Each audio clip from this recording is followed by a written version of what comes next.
बायने की थाली। जानवी की जुबान पर बचपन से ही हजार सवाल और मन में हर चीज जानने की उत्सुकता रहती है, जिस वजह से वो अपने भाई की शादी में चल रही रस्मों के बीच भी मम्मी से सवाल पूछने लगती है। मम्मी, जब लड़की वालों ने आपको अपनी इतनी बड़ी लड़की दे दी, तो फिर भी उनसे सामान लेना गलत नहीं है क्या? इस पर कोई भी जानवी की बात का जवाब नहीं दे पाता और उसे इग्नोर करते हुए रस्में निभाते रहते हैं। शादी संपन्न होती है और भाभी घर आ जाती है, जिसके बाद जानवी के सवालों का सिलसिला अब भाभी के साथ शुरू होता है। भाभी, मुझे आज तक एक बात समझ नहीं आई। हमेशा सारे बलिदान वाले काम लड़कियां ही क्यों करें? मतलब अपना घर, परिवार, दोस्त, पुरानी जिंदगी सब कुछ छोड़ लड़कियां ससुराल आए, फिर वहां सबका दिल जीतने की कसरत भी वही करे। और लड़कों का क्या? बस तैयार हुए, दूल्हे बने और दोबारा अपने घर आकर बैठ गए। दीदी, मैं ससुराल में हूँ। जवाब कंट्रोवर्शियल हो जाएगा, इसलिए आप अपने ये दुनिया हिलाने वाले सनसनीखेज सवाल अपने पति से करना। क्या पता वो जवाब दे पाए। भाभी की बात पर हंसते हुए जानवी वहां से चली जाती है। कुछ दिनों बाद उसकी शादी कबीर से हो जाती है। अब ससुराल में कुछ दिन तो जानवी किसी से कोई सवाल पूछे बिना रह लेती है, पर फिर एक शाम दरवाजे पर खड़ी सास को बुजुर्ग भिखारी पर चिल्लाते हुए देख लेती है। अरे मुझे पता है तुम सबके पास खूब पैसा होता है, पर फिर भी हम जैसे शरीफ लोगों को परेशान करना होता है। और फिर जब कोई पैसे ना दे तो तुम उसका खून भी कर देते हो। क्रिमिनल होते हो तुम सबके सब। अब जाते हो यहाँ से या पुलिस को बुलाऊं? ये सब देख अब जानवी खुद को रोक नहीं पाती। मम्मी, वो आपसे भीख नहीं, खाने की मदद मांग रहे हैं और आप उन पर इस तरह से चिल्ला नहीं सकती। आखिर ये भी तो एक इंसान है, और वो भी आप और मुझसे उम्र में बहुत बड़े। बाकी किसी चीज का नहीं तो कम से कम उनकी उम्र का ही ख्याल कर लीजिए। बहू का ऐसा रूप देख सास को तो जैसे शौक ही लग जाता है। जानवी भिखारी को खाना देकर वहां से भेज देती है, लेकिन इसके बाद से ही सास का उसके प्रति रवैया बदल जाता है। मुझे तो लगा था बहुत शांत बहू लेकर आई हूं, पर ये तो पूरी ज्वालामुखी निकली। अरे इतने दिनों से ये रंग क्या एक भिखारी के सामने अपनी सास की इज्जत उतारने के लिए छुपा कर रखे थे? और कौन से रंग बदलना सिखाकर भेजा है तेरे माँ बाप ने तुझे?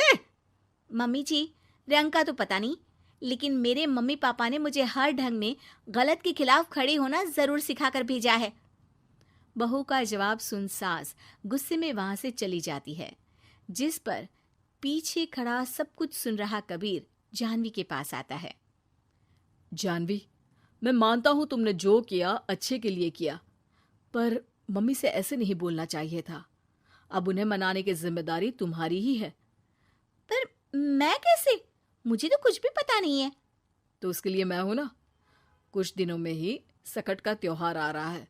तुम बस बायने पर मम्मी को देने के लिए एक सुंदर साड़ी ले आना, तुम्हारा काम बन जाएगा।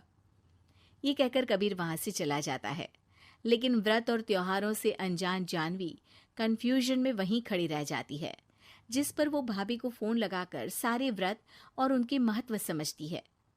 और उन्हें जानने के बाद वो बायने की साड़ी तो खरीद लाती है, लेकिन इसी के साथ उसके मन में अब नए सवाल पैदा होने लगते हैं। इसी तरह सकट के व्रत का दिन भी आ जाता है।